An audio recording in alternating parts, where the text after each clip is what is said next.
How y'all doing? Got the pan up and boiling.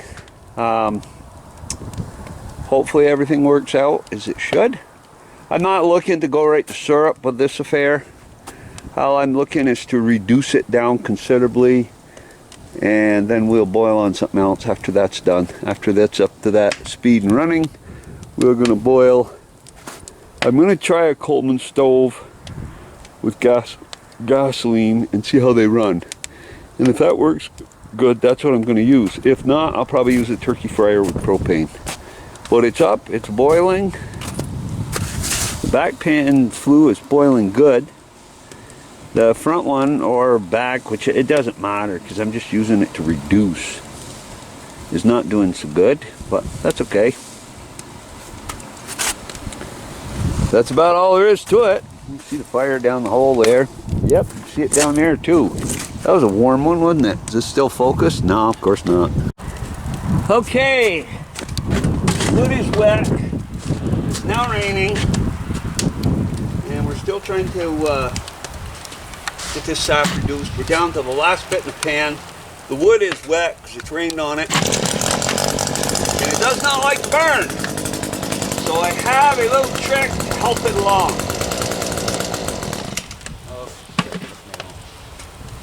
Oh, left choke on, excuse me.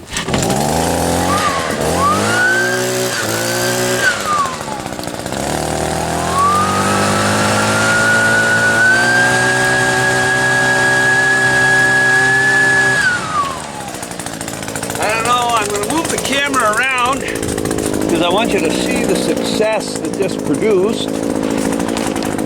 Can you see if I got the door in there? Yep.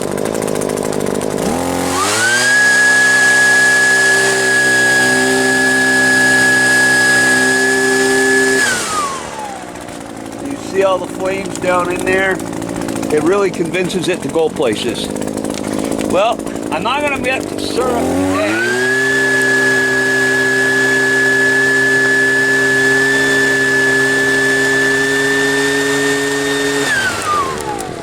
If I keep doing that, I'm going to get the melted steel, so we'll cut that out. I'm not going to get the syrup today, but I have greatly reduced things down. You can really see. I just added a gallon. It's starting to boil again. I got the wood to burn. That's the last gallon of sap. I'm down to about, from 15, I'm down to 2. That's not bad. I don't know if I'll bring it back out again, because it's starting to rain here. As you can see, everything is really wet. I'm just sitting inside the saw shack or in there and listening to the music and relaxing. Okay, I got the old Coleman dual fuel 414 fired up. That one I had to change the packet in here because it'd been dropped and it wouldn't work. My son got it out of a junk pile somewhere. We're pretty good junk pickers. And you can see from that being messed up, that back there, it practically burnt that decal off. Somebody had a real intense fire. And I took, I'm going to call it 8 gallons with the hunk of ice that's left in that barrel, because it wasn't quite full. Half full maybe, I don't know. Anyway, let's say we had 8-9 gallons of sap when we started. It didn't run very good. This is a gallon jug here, and I'm going to estimate that one right there to be at about 3 quarts.